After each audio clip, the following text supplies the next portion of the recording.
Welcome to the Reclaim podcast. In this episode, we are joined by veteran Air France commercial pilot Jean-Jacques Trochon and lifestyle medicine practitioner Dr. Darcelle Schouw to lead an insightful discussion about the health benefits of prolonged fasting. Since surviving cancer, Jean-Jacques, or JJ as he is more commonly known, engaged leading specialists around the world to pioneer a revolution in cancer treatment. Prolonged fasting being the key component. Dr. Schouw, herself a cancer survivor, has also incorporated a fasting protocol into her recovery. As a lead-in to the conversation, if you could just start me with how and when you got into fasting as a lifestyle choice. Basically, I had my first primary tumor. I had kidney cancer in 2003 and only became metastatic 9 years later in 2012. And that's when I started all the process of contacting all these scientists around the world. And one of them was Walter Longo. And Walter Longo is based in USC, University of Southern California in Los Angeles. So I told him what was happening to me as I was, I had 10 nodules in my right side. We had a talk for 25 minutes and he said, this is what you got to do and this is what you can expect from fasting and how it's going to go. And, if you've got 12 days, well, try to do 5, 6, 7 days. If you feel good, continue. And that's what I did. And I did my very first fast was 12 days in a row. I was on the 13th day. I went to my appointment with one of the top surgeons in France. And he couldn't believe how in shape I was. I looked, at least, I had so much energy coming out of me. Of course, I was in very high ketosis. And we know that ketosis makes you really fast thinking. And so that's it. That's how it started. So you went straight into it for 12 days. I didn't have a choice. Okay. No easing into it. Had you tried fasting prior to that suggestion, or have you no intermittent fasting? No, never. I started researching. The biology subject was my subject when I was in high school in America, but it was long gone, And so when I was operated in 2003. I right away I realized that I had to do something for myself because I wasn't going to get out of it. Otherwise, I knew my doctor wasn't going to do anything for me. That was just the way it was going to go. That's when the early stage of what you call anti-angiogenesis, which is the only way a tumor grows. Every cell, whether the good cell or the bad cells, need to feed.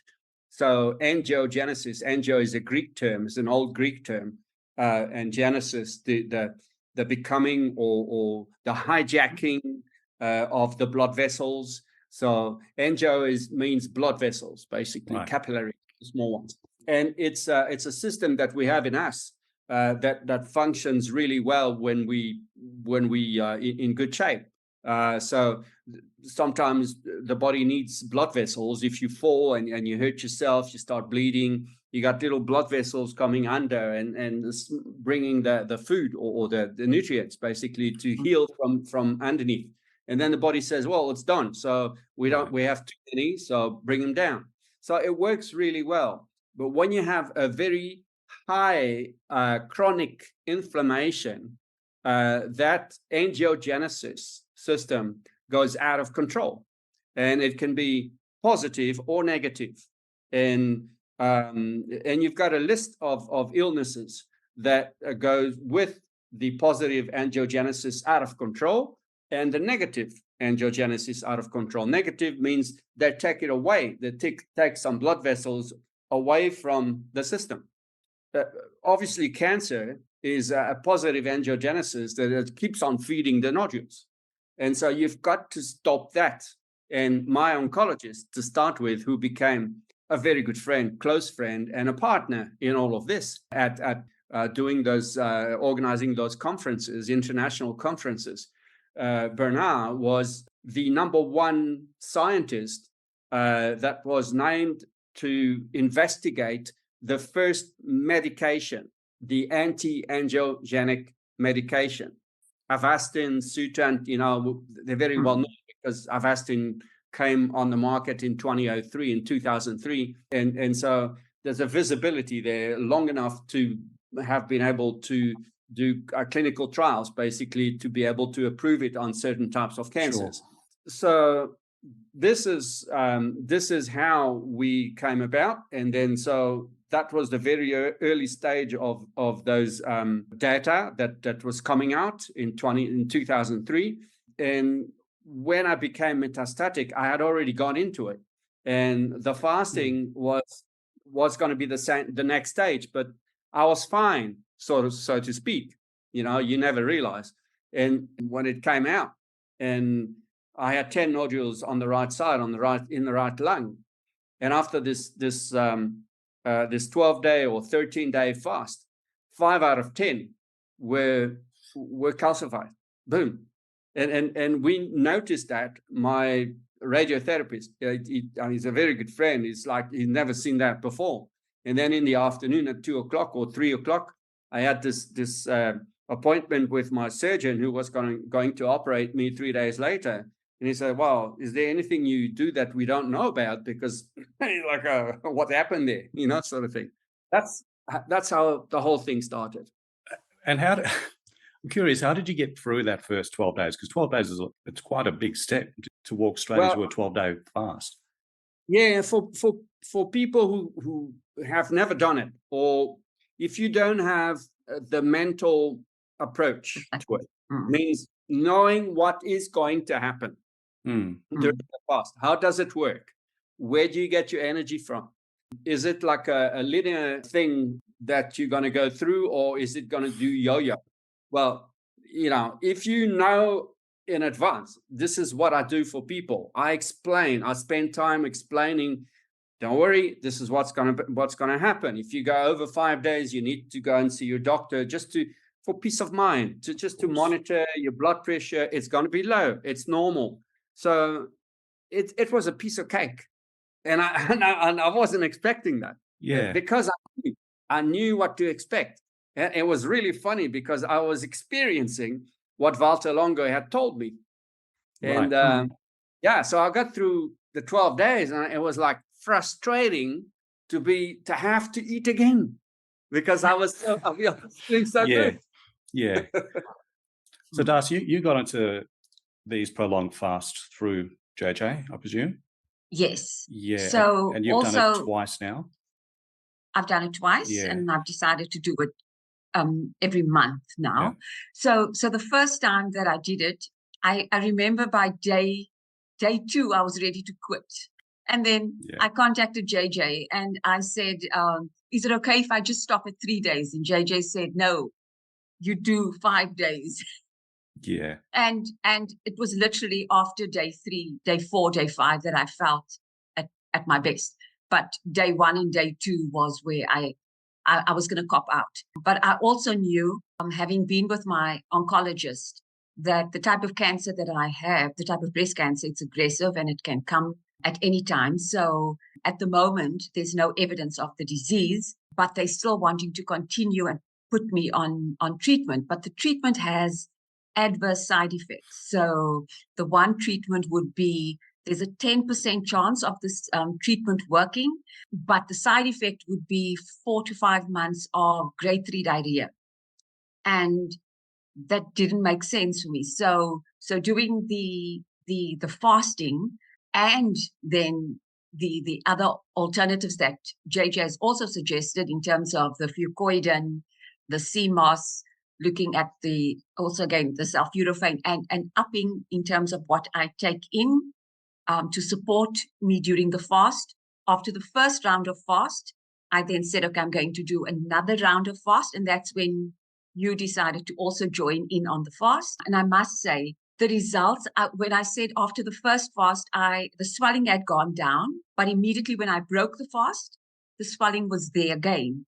And JJ, you mentioned to me that do it again and again, and you'll see the difference, which I did. So post second fast, the neuropathy, peripheral neuropathy, is completely gone. And that is for me that's a miracle. And both your fasting cycles were 5 days. 5 days. Yes. 5 days, yeah. So the second one that you did, and my first, that was 5 days as well. And like you, the first, I'd say the first 24 hours was okay. It wasn't too bad. The second day was horrendous. You know, it just wasn't. It felt. I wouldn't say I was famished, but it was like my body was crying out to me, saying, "Look, you haven't fed me for a while. You know, are you feeling okay?" And in my mind as well, even though you gave me a heads up as to your experiences the first time around. So like you, JJ, like I knew what to expect the first time around, and it played out exactly like that. Because you said the second day was pretty bad, and it certainly was for me. And I was going to throw in the towel. But by the Wednesday, the third day, I felt amazing. Absolutely no appetite. I felt stronger. In terms of how I felt physically, it felt like I'd been to the gym. Like I felt physically strong, you know what I mean? And sharper. Certainly my cognitive function was right up there. I was mentally alert, and that was for the remainder of the fast. So the days 3, 4, and 5, I felt really, really, really good, actually. That surprised me. I know, Darcelle, you said those 3 days, the last 3 days, you felt great, but I think I really underestimated how good it feels. The one thing I did have though was my glucose levels dropped. So I had some dizziness, and so I monitored my blood pressure. It was on the low side, but it was okay. It was fine. It wasn't too bad. I didn't train. I didn't do any gym work really. I did steady state stuff, so long walks and that kind of stuff, just to keep the circulation going. Now, one thing I've noted that I hadn't disclosed to you, Darcelle, was that so I have cauda equina syndrome. So the cauda equina nerve cluster is compromised because of 2 herniated discs. Now, I've intermittent nerve pain with that, and constant, well, it's not paralysis, but constant numbness in my legs, and poor circulation, obviously, poor circulation because the neural signal is quite weak. But the inflammation of the nerves settled after day 3. Okay. Absolutely. Wow. So Wow. I had these intermittent sort of electric shocks. I didn't have any of that. They've come back this week, but to a lesser degree. It would have been good, of course, if you had spoken to me before you'd done your fast. You've got to understand why it is happening the first 2, 3, 4 days. It's not exactly a day. You know, we have a metabolism that is different from one another, of course. And there is a transition. You've got glucose in your body that is available right away, and it lasts about 24 to 30 hours. And after that, the body's got to keep going, but there's no more because you stop eating. So the body's going to try to look for proteins to transfer, but I mean, instantly realizes is not a very good plan, because without protein, the body dies after a while. If you reach about 50% of your total protein, that's it. So the body says, I'll leave it. I'll go and fetch. The only thing that is left is the fat. And so the fat that is on you is going to be, to make it simple, going through the main factory of the body, which is the liver, and transform the fat into ketone bodies. And so the ketone bodies are going to be the new main energy source. And ketone bodies are how they explain it is that is like the electric cars today, a clean fuel compared to the glucose, which is messy and leaves a lot of pathogens, basically. And so there is this transition, and that transition happens after about 24 to 30 hours. It's why we don't feel so good at day 2, day 3, or day 4. Depending on people, it moves from those 3 days. It is the reason. And once the body is okay and understood what's happening after 3, 4 days, it now feeds at, say, 97% on the ketone bodies and 3% on the glucose protein converting. And when you're steady, that's it. Now you go. And the body afterwards, all it's got to do is manage the glucose level, obviously, the blood pressure. And it's why it does yo-yo. So during the day, sometimes for 3 hours, you feel like absolutely down. It's like, oh. Yes. And then before you know it, you're speaking to someone and you were feeling like this for 3 hours. And then suddenly you realize, but I'm feeling bionic now. What's happening? And this is going on and on.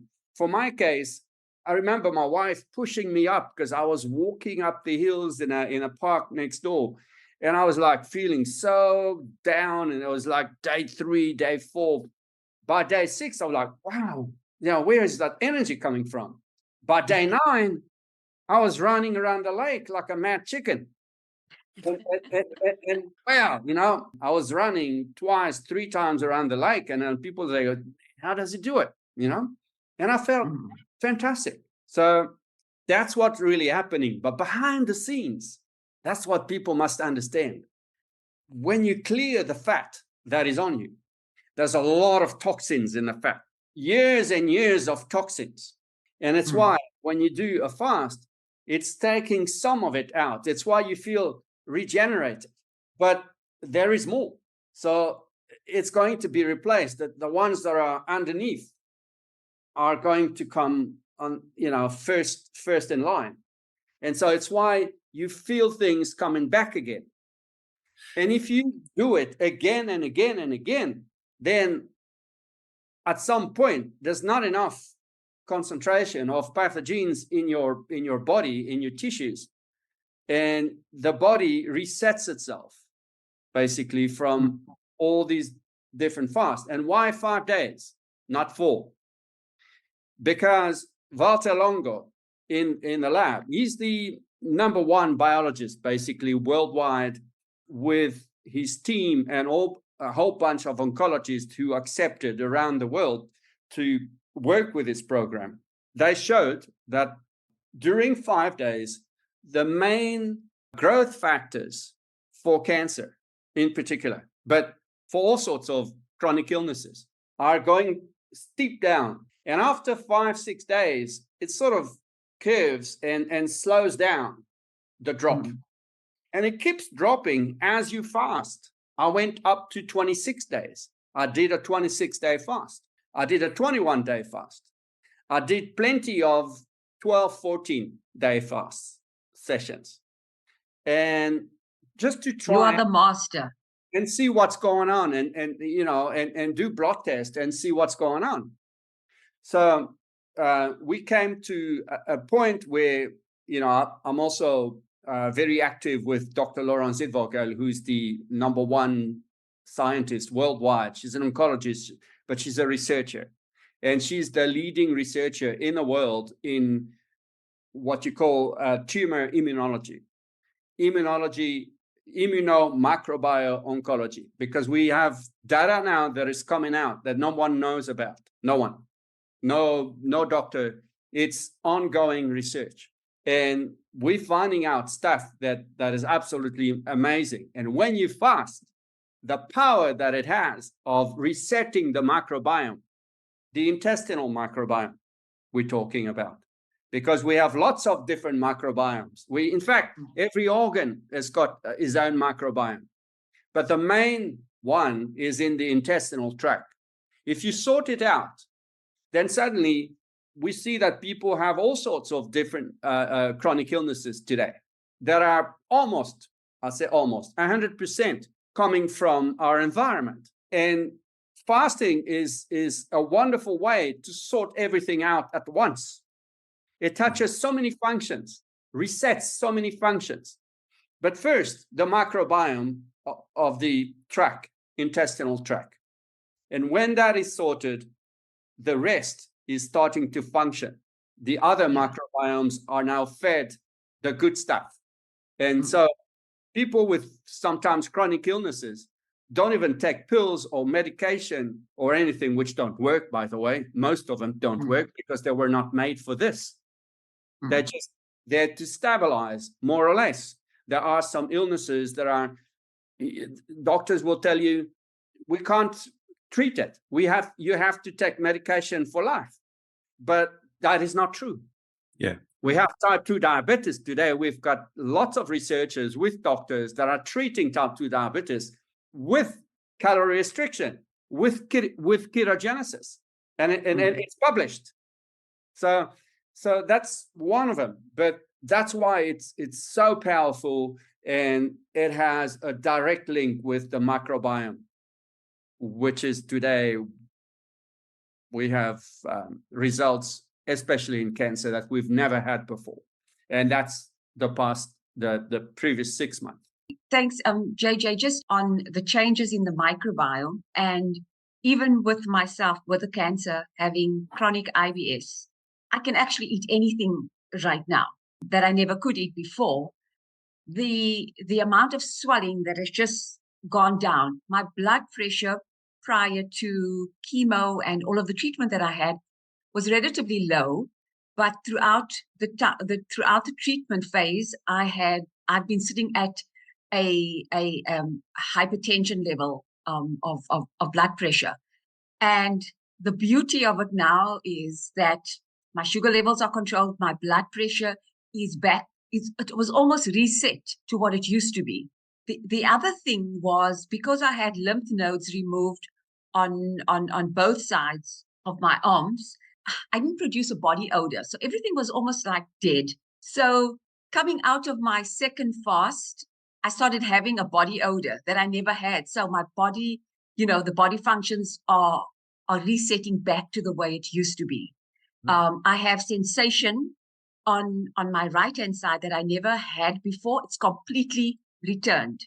The left side, which was completely numb, dead, I'm starting to feel sensation there as well. So that for me is motivating to wanting to carry on. And then having spoken to my oncologist, because he can't believe that I'm doing so well, because we initially stopped one of the treatments that was targeted treatment, the Herceptin, that was targeted treatment for HER2 triple positive. We stopped it because of the side effects. And he said I wasn't going to be able to recover from those side effects. It was just going to get worse. And then I let him know yesterday, I have zero. There's nothing. So it's so powerful. I am very lucky to have been not only accepted, but requested among the leading world research team in immunomicrobiome oncology, from request of the European Director of Research, which is amazing. So there are a number of things I can't really talk about, because I sign a document of non-disclosure, basically, because otherwise, from desperation, people would jump at just about anything, which is maybe would be counterproductive, because it's an ongoing research. But some of the things that are coming out are absolutely fantastic.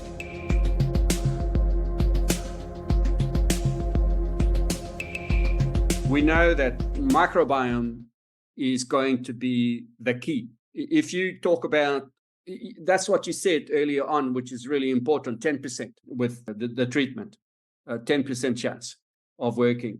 Well, in about 8-9 years ago, immunotherapy was a 3% success on 3 or 4 types of cancers only. Today, we're up to 30%, which is enormous, but it's still, like it only concerns 5, 6, 7 different types of cancers. When you consider there's possibly 150, then you realize there's a lot of work to be done.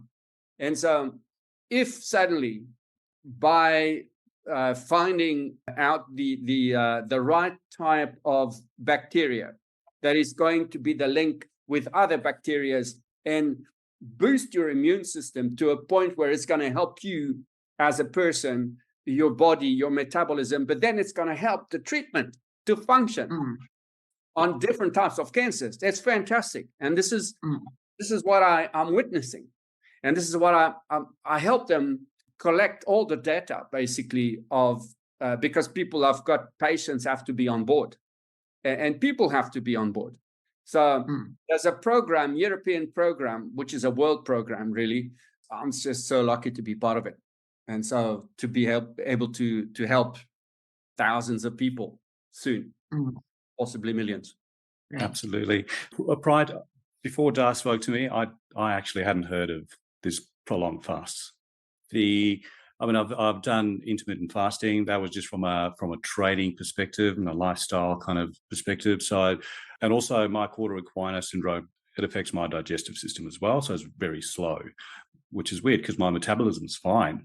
Thyroid function is fine, but then just the digestive system is slow. So I've had to change the way I eat. I tried the 16 and 8 window. That didn't really do anything. Because it was just skipping breakfast. It didn't give me enough time to feel any. Then I went to 18 and 6, which was better. And the one that I found that really worked for me was 20 and 4. But then I found that tricky to sustain because I had to figure out where in that 4-hour eating window do I train? Because when I train in the gym, it's quite intense. Like it's quite heavy type of training. So I thought, okay, either I stay on the 20 and 4 and readjust my training style, or I try another window, which I did. I tried, the 5 and 2? But on the 2 days of fasting, I found that limiting my intake to 500-600 calories was more of a teaser. Like I actually felt more hungry. Yeah. Wanting, okay, I've done my 500-600 calories, but now I'm just not satiated, So the 5 and 2 for me was, the principle was great, but I couldn't sustain that. Sustain it.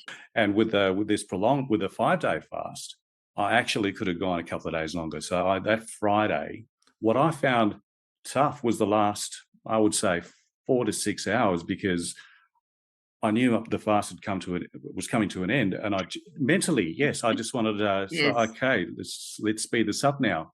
So when the time arrived to break my fast, I actually didn't want to eat, and it was a chore eating, and it took me a few days to actually start eating like I normally did. And then with that, once I started eating, my usual sort of patterns, I could sense that sluggishness sort of come back, and that element of brain fog come back, and it was quite interesting to monitor actually. Sean, when you talk about eating, I would be curious to see what's in front of you, especially when you start after a fast. Starting to eat, first of all, you've got to start the first day after a 5-day fast or more, 5 days or more. It's got to be liquids. You don't want to introduce hard food. Only liquid. And then you don't have to have, you don't want to have lots of carbs. It's really important, because it's like an extra day of fasting, but it is not. It is just helping the body to transition. Remember, it's a synergy thing. Most results that we witness around the planet from different scientists who have cohorts of patients basically doing the same. It's really showing that today people are on a diet that they don't realize even if they try to do the right thing, they are not balanced in terms of fatty acids. It starts there. If your house you got a front door, every house got a front door. This is the door to the gate to good health. And the good health is inside the house. If you want to be in good health, you've got to have the right balance with fatty acids. Then you do the rest. It was really funny that I spoke to a friend of mine in the US yesterday, and he's doing weights and lots of exercise, and he thinks he's doing the right thing. And then he tested himself on the special test, the balance test. And he's at 26-1. So 1 omega-3 for 26 omega-6, which is dangerous. And he went along to a meeting with his sports training coach, who's also into nutrition. He also did the test. He's 40-1. It's like, wow, he's going to end up having a stroke or a cardiovascular real problem. Yeah. And they think they're doing the right thing. So it starts there. And the fasting actually resets this thing as well. Fasting is like, I don't call it magic. It's scientific, and we know why. But what you put in your mouth after the fast or between fast is super important.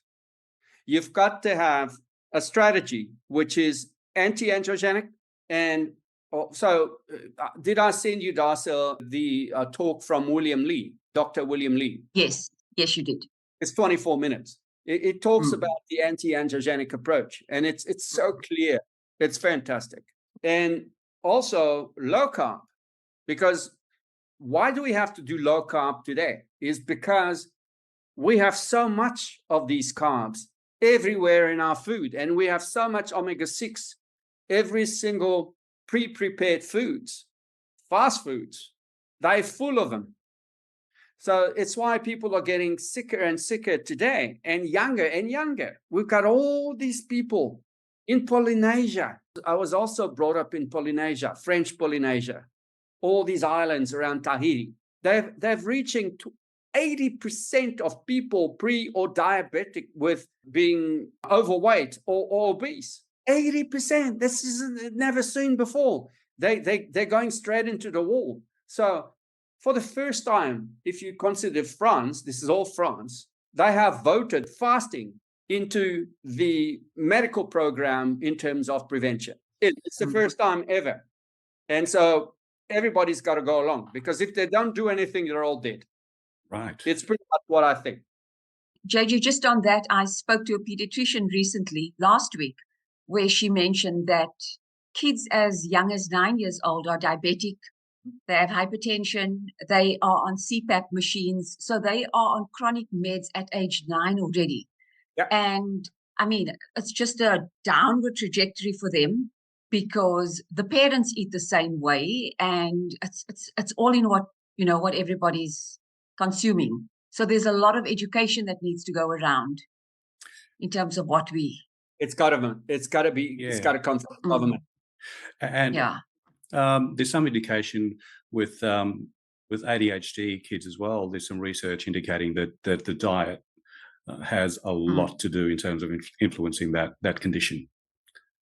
And the way it is now is like, you take to a kid to a doctor or a physician or specialist, diagnosis is ADHD, and give the kids a pill forever. Yeah. And they're on medication for. On that, with the kids and giving them the pill, and JJ, you're speaking about the microbiome.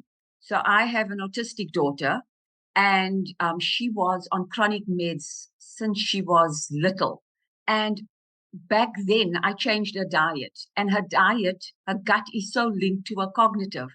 Nobody would actually say that she is autistic, because I keep her meals clean. There's a specific way I feed her, and she knows. And any time she eats something out of that basket, what I give her, it affects her cognitively, and she can go right down to being autistic, salivating. She's got salivating acid. So I saw firsthand from her, just by changing her diet, how it impacted her, in a good way. So she's actually high functioning. Actually, you directed me to a couple of documentaries which I've watched, which I've actually watched, because Darcelle's recommended quite a few movies and stuff that I never get to watch. But I did actually make a point to watch these, and they're very interesting in terms of how what we eat influences our behavior, our health, and cognitive function, all these things. Yeah, it's phenomenal. I'm going to send you a couple which were made by good friends I work with. They're documentaries, French documentaries. They have access to every single major scientist around the planet. And they've done one on fasting and one on microbiome that are recent. It's fantastic, and it's in English. So please do. That'd be great. So with your spreading the word, so you've penned a book, you've authored a book, or Flying Against the Odds. Flying Against the Odds, yeah. Yes, and within that, do you obviously outline the benefits? Do you also have within that book a guideline as to a dietary guideline? Or I've ordered mine. Mine hasn't arrived yet, but is that what the book's about? It's about my story, but in the story, I tell people, look, you've got to do something for yourselves, and this is what could be done. I'm staying basic in the book because I want people to understand. I was very, very, very sick, and to given a few months to live, basically, at some point between 2012 and 2014. And the last thing you want when you're sick and every day you struggle and you can't get out of bed, and this is something complicated. So we decided with my wife to write this book as the easiest way possible for people to understand. And then I've got a website, Jean-Jacques.com, which has also explanations, and I've got a checklist. It comes from the airplane, my airplane world, a checklist on different things that I've done, which is actually being taught by some of the scientists around the world. And I talk about the early stage of the microbiome as well, because obviously in 2017 that was the early stage of really getting into it. And in fact, I was called on by Dr. Laurence Zitvogel with her team. She's as I said again, she's the leading scientist in the world on this. And the first time she phoned me up, that's the first time she said, JJ or Mr. Trochon at the time, we need to see you now, because it is not tolerable that we don't know why you're still alive today. So she saw my file and she's like, and Bernard Escudier, who's the top guy in Gustave Roussy, which is the leading cancer center in Europe, comprehensive cancer center. And she told me ahead, she's going to call you, but watch out. She's a badass. And so we laughed, and I went to see them. So I gave them everything because they needed to understand. She wanted to introduce me to her close team, 9 researchers. They're all from different places in Europe. And so they took my blood, my saliva, and my microbiome. And 3 months later, she just came to show me at the beginning of the conference on the 21st of September, 2017. And she said, JJ, is like, we started screening microbiomes of people in France 7 years ago, 2010. And we never seen a microbiome as anti-inflammatory as yours. And there were 3 pages, and normally it stops like maybe 2 or 2 1/4, 3 full pages. And at the end, the last 2 were never seen in the humankind before. So what do I do? What did I do to have this immunology response? And so this is what I've been teaching people, because we've done it. We've tested me again and again. I'm where I am today. So kidney cancer, metastatic, in 2017, in 2012, there was 0 treatment.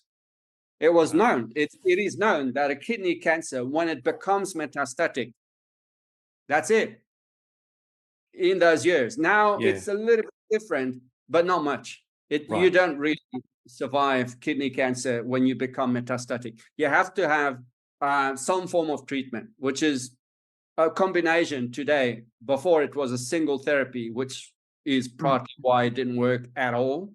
Today, anti-angiogenic and immunotherapy. And so combined, you extend the life of people. But is it what you want? No, because extending the life is what, 6 months? Are you very happy about this news? So still today, 0 treatment, none. I had no chemical treatment, just a couple of surgeries early on to gain time. But as I was told, my illness was the fact that when they took nodules out, 3 or 6 months later, I would have triple or quadruple the number. Right. But then everything stopped. And it's incredible. I'm teaching people to do those metabolic therapies in synergy, because it works, because you're doing a few things at the same time, which impact the chronic inflammation in your body, which is 95% of our cancers today. And it's not me saying it. Those scientists like Tom Seyfried, who's one of the top guys in the US, not him alone, his team. And he's working with lots of oncologists around the world. Everybody jumps on the train and say, hey, I want to try this with my patients. Fantastic. So going back to that first time, that first 12-day stint, how many times would you fast in a year, for example? What I recommend, it depends what your metabolism looks like, what sort of illness you have. So you have to consider that today, doctors treat most of the illnesses that doctors treat today with medication. Medication don't really respond most of the time, sometimes, but most of the time it doesn't, because the medication weren't made for this. So as you said early on, it's a pill for life. It sort of stabilizes. It's maybe the business. I'm not going to get into politics, and so I get people fasting as often as every month, or every month and a half, or every 2 months. But if people can, every month, 5 days. Why those 5 days? Again, because of those growth factors and those inflammatory growth factors that are responsible for fueling the illness that you have. And you've got to remember that all these illnesses, they were given medical terms, but all it is chronic inflammation. Again, I leave a little 5%, which is, there's genetic problems and all that stuff sometimes, but most of them are just a question of chronic inflammation. Who would you say, for whom is fasting contraindicated? Well, obviously, there are some conditions like, blood sugar, type 2, type 1 diabetes. You have to have a program, work it out with your doctor. Hopefully the doctor goes along with it, and monitors you. So you've got to be monitored when you do that with someone who knows what he's doing. You can't just say, I'm going to fast today, and I've never fasted, but hell, I heard it's a piece of cake. No, you can't improvise. There's no room for improvising. And it's the same thing with the ketogenic nutrition. I don't say diet. I never say diet. Again, you can't improvise. So you've got to be monitored. Let's say, for example, somebody who doesn't have a chronic disease or chronic illness wants to adopt this fasting, especially the prolonged fasting we're talking about. Look, say they want to get into it for a weight loss. Is 5 days too short to get into that ketosis? Or so you get into ketosis after between 2 and 3 days. Okay. If you want to index. Yeah. And you can monitor that ketosis. There are some tools around the planet. I've got the Ketonix, Ketonix, Ketonix. It's made in Sweden, but then you've got others in the US, which is pretty much the same. And it's easy because you don't have to do the blood test, and you just blow into a tube, and it's got an app, and it actually monitors the concentration of ketone bodies produced instantly by the liver. And so it's rated in ppm, and you see on your application, on your phone, you download the application, and it's Bluetooth, and you see the exact number or the exact situation, whether you're in a nutritional ketosis or therapeutic ketosis. And that's so phenomenal. it's just, I've never heard of that. That's crazy. Absolutely amazing. Yeah. And then you can follow, because you can have over 7 days, over a week. You can do it every day, or even 2 or 3 times a day. And then you have, a design of what you've done during the week. And then you can take the screenshot, and then you can follow month after month what you've been doing and where you are. That's incredible. But what if somebody has a body fat percentage of, say, let's say 10% or less? Would that mean then a shorter fasting window, or is that because the body doesn't have that much fat? Anyone pretty much can fast 5 days. Okay. And I'll tell you what, and it's important, again, because this is where those inflammatory growth factors go down the steepest slope, basically, after one goes. So 5 days is the key. But during 5 days, what you lose really is liquid, is water. You lose between 800 and 1.2 kilograms per day. So about a kilo a day. So 5 days, 5 kilos. But 90% of it is water. But you do not, and I say it again, lose muscles in that period of time. It's been shown by that clinic. They went to do tests with scientists, MRI, to test whether people were losing muscles. And no, they are not. That's BS. So just on that, JJ, I had picked up nearly 16 kilograms during chemo. So when I was on my first fast, I lost 5.6 kilos in that 5-day period. I then picked up the weight, because you're right, it was the water. I picked up the weight again. But then on the second fast, I was able to almost reset, go back and lose an additional 2 kilograms. So I think it does, it's a process. And I think, like you mentioned, if I'm going to do it again and again, it will cumulatively add up and assist in the weight loss. The body uses energy and organs have a function.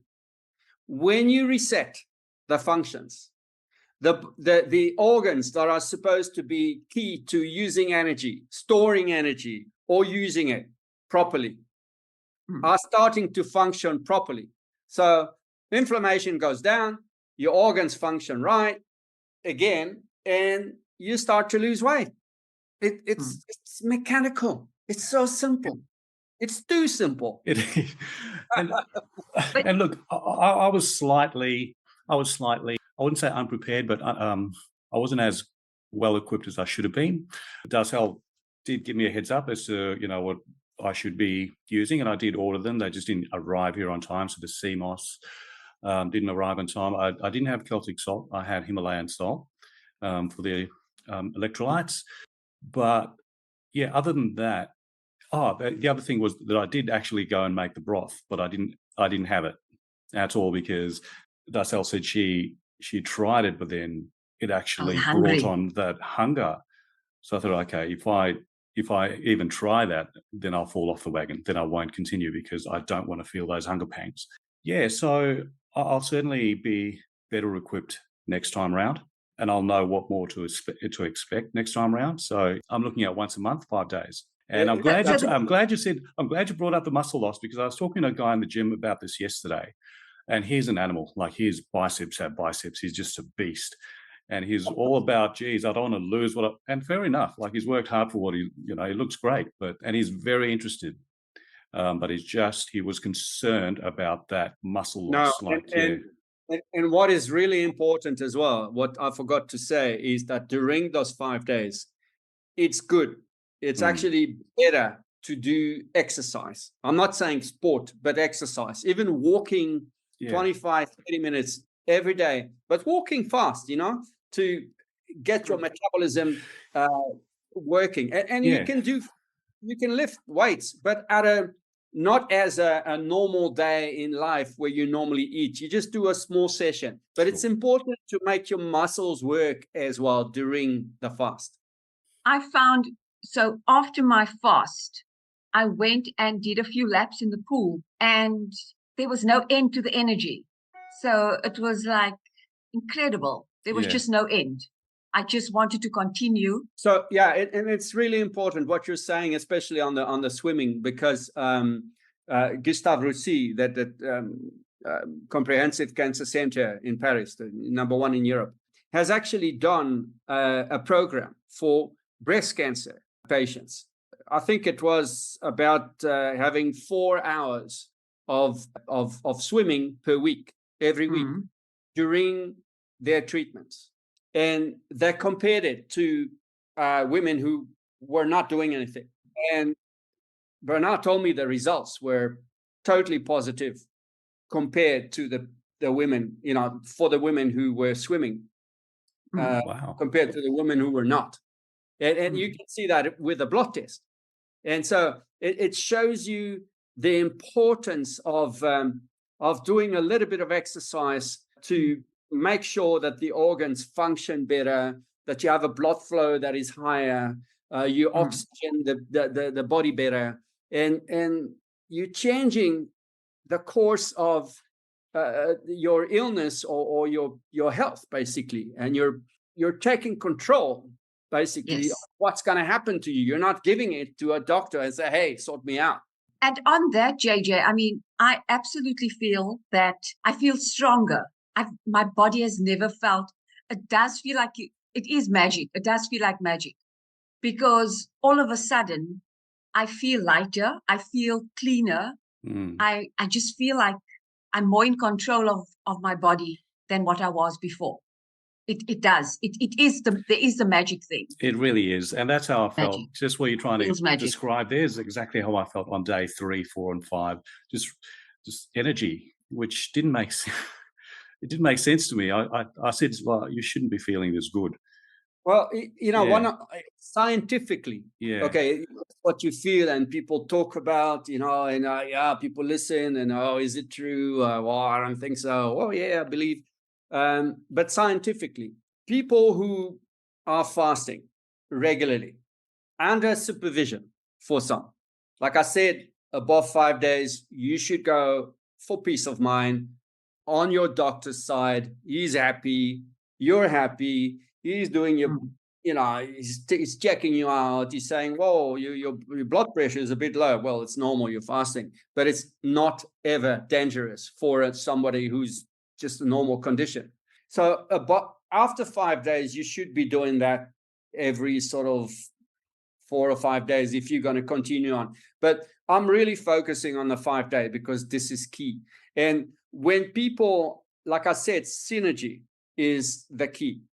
When people have the proper balance of fatty acids and they include all the what I call the superior polyphenols, and in particular the beta glucans which have completely disappeared of our society's nutrition today. 150 years ago there were plenty. Today, boom, because of whatever happened to our world, our modern world. And so if you include that and you go on low carb nutrition, what it shows is that when you're in ketosis, you start being in ketosis regularly because you're fasting regularly, because you're going on a low carb plan. What happens most of the time is they've seen it on blood tests over and over again. So you had, like, say, a level of energy, which was there. And then that level of energy is going to go down. And it usually lasts between 4 and 6 weeks for some people. That's the most we've seen, basically.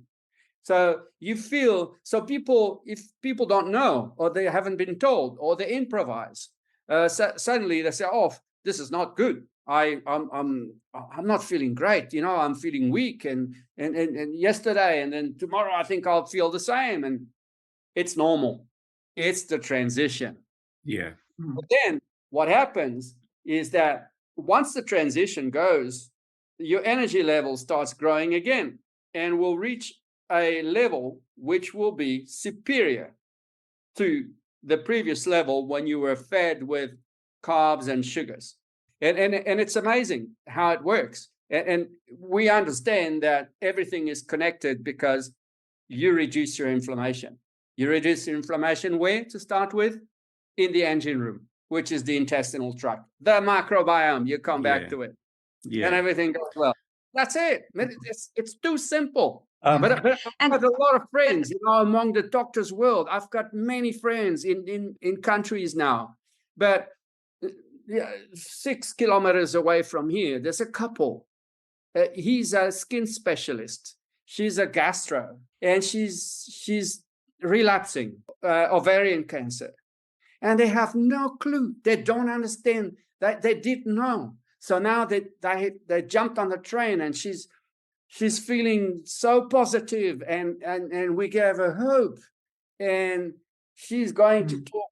She went to talk to the oncologist, and the oncologist said, well, you've got 5 to 10% percentage of getting out of it. basically of being stable. And they don't know anything else. They haven't been taught anything else. They are both doctors, and they realize there are things that work because, they're doctors. They don't believe me. I said to them, don't believe me? Don't. Go and look. I'll show you where to look. And suddenly they came back to me and said, wow, it's like I've seen the light. So the data's there, the research is there, they just weren't aware of it. We have so much of it now published. It's all in English. Yeah. So in France, it's a problem because they say, well, there's no research. Sorry, guys. Every single publication, whether it's in China or it's all in English. So on that, JJ, I've got a whole group that's joining me on my fast, and you've offered to give us a talk on Zoom. So we'll be joining you on the Zoom talk so that everyone can be fully prepared before they go into the fast. Yes. Fantastic. Awesome. I'll come to Cape Town and Joburg. Yes. Don't forget Perth. Look forward to that. No, but I'll be in Australia. You will be, yeah. And even if you don't come to Perth, I'll go to Sydney. Well, we're going to make a plan. Let's make a plan for sure. Absolutely. I'm on my way to changing the world. I am. I mean it. I have access to some of the highest scientists worldwide, and they're so excited about doing this whole thing. So obviously, to the extent of what I can change. You can't change everything.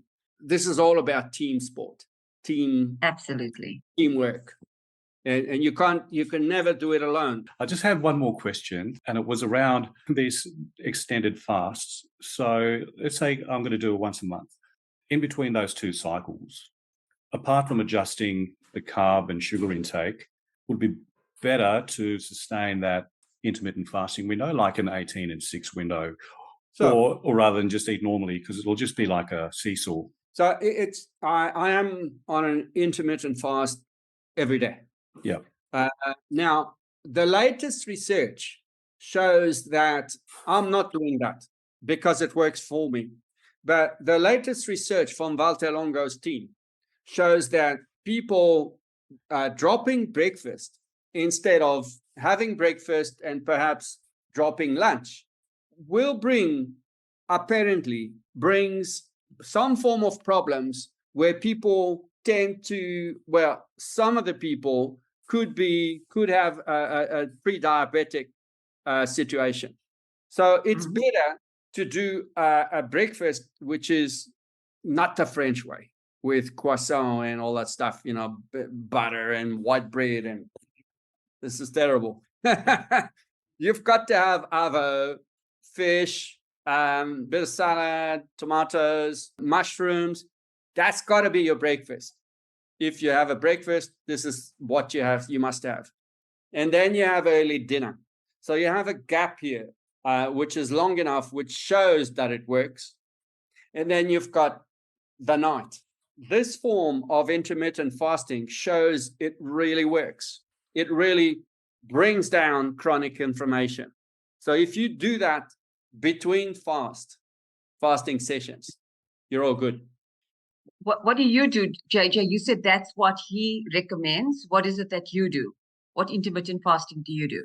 Usually we start from, say, 1, 2 o'clock. We have a brunch, which I described. This is what we have every day. And nuts, some of the nuts, macadamia, Brazil, and pecan. Those are the three queens, because the rest goes very high in carbs. So, and then we try to have early dinner, which is, again, the same form. So it's very low in carb, but you have all the nutrients. You don't have to worry about carbs. Carbs you have everywhere, in broccoli, in cauliflower, the ones that in avo, fruit, raspberry, you've got 1 to 2 grams per 100 grams. Blueberries, you've got 4 or 5 grams per 100 grams. Oh, okay. No, don't touch. It's the worst. It's at the end of the list. It's 21 or 22 grams a normal banana. Okay, that's going to be an adjustment for me. The bananas, my ultimate favorite. Okay, so lesson learned. It's not for life, No, Sean. absolutely. No, I I think, get that. Yeah. That's what I try to do with a lot of patients who come to me around the planet. Yesterday, it was a guy from India, from Bangalore. We had a Zoom session. So it's about doing a plan for 3 months. Okay, 3 months is not the end of the world. You can do it. And then we assess, and then we adjust if need. My brother's he's in remission at the moment. So he was diagnosed a year ago with bowel cancer. I've lost a sister to bowel cancer as well. And I think, there's such a small degree of separation with cancer around the globe. If you haven't suffered it yourself, a loved one has, or somebody very close to you has. So I'm really excited about this journey and the message that you're spreading and the change you're bringing about. So yeah, I'm definitely one of your cheerleaders. So I've put my YouTube channel, Rethinking Cancer 2017. We've put all the main researchers' interventions. They're the best of the best, those guys, and Perfect. they accepted to come to Paris. On the 21st of September 2017. And we all got together. It was the first time ever that a hospital, a comprehensive cancer center dedicated to research, clinical research, was organizing something like this, because it was like integrative oncology, like we've never talked about before. And those guys accepted to prepare a speech, fly across the Atlantic, come from Germany, come from Asia. And they all started to change this world, basically, of oncology, which is, again, primarily, always people have to remember, this is a question of chronic inflammation. Yeah. Inflammation alone, when it's too hard, basically the cell dies. But as it becomes chronic, it wants to survive, because it's leaving it gaps to survive when a cell starts being sick. So the only way it can survive, because the illness is there, mitochondria stop working and they can't use the oxygen that is available for them, because we're breathing now, we're speaking. So they ferment. And the fermentation is what brings this inflammation, and vice versa. The cancer needs inflammation. So it produces its own inflammation. So if you reduce that inflammation, you automatically have a hand on the proliferation of what's happening bad inside your body. And it will help the treatments on top of that. That's what they're showing. What I've said today, it's all coming from these researchers, publications, scientific publications. Some of it is in the highest journals of scientific journals. So it makes me laugh when somebody says, oh, yeah, we don't have research. They're just not interested. They don't want to go and look, because it takes time to do this work. And the more people become aware of the fact that the research and the results are out there for them to access, there'll be a mindset shift from, this is just kind of new age hippie kind of trial stuff with no evidence. So the more people become aware that, the evidence is there and this is where to access it, and that's how change is going to come about.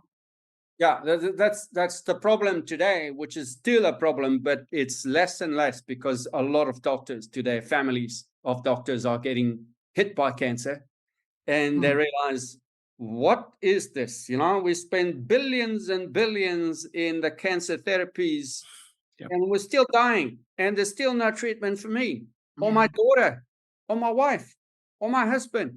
This comes from doctors. So now they're like, what is happening here? We need to have some sort of answers. Yeah. And so they're coming on board. That's what's happening now. That's why I'm saying there's a change. It takes time, but basically the system, the pharmacological world, is there so that the word doesn't spread too fast. But it helps the treatment. So why not using it together? Why want to hide this from patients? To me, it's like... It really doesn't make sense. It really doesn't. Yeah. And just listening, I mean, this is a message of hope. There's hope. Yeah. And we are living testimonies of it. That, I've only tasted it, but what I'm tasting, it tastes good. Yeah. And I like. Sean, I've read your story, Sean, and we've talked a little bit about it, during the talk. But it's amazing how today we can measure the impact of stress, of oxidative stress for the brain that leads to degenerative form of illness, any kind. PTSD is one of them. But if you take the chronic inflammation away, your situation is going to dramatically improve by doing regular fasting. And you will talk to me in some few months about it. Absolutely. I had a glimpse of that. I had a glimpse of that clarity of thought that I talked about, just that it's been a while since I've been at that point. And I'm always a clear thinker, but not at that level, because I haven't been there for a while because of the PTSD and the associated side effects that comes with it. So, yeah, it's definitely a journey that I'll be continuing. But JJ, thanks so much for coming along and sharing your knowledge. Pleasure to have met you, and likewise. Darcelle, hopefully soon we can meet in person. We'll see you in Cape Town. Yeah. Definitely. And Australia as well. Absolutely. Great to see you as well, Darce. Same here. Great to see you, Sean and JJ. Thanks, Thank guys. you.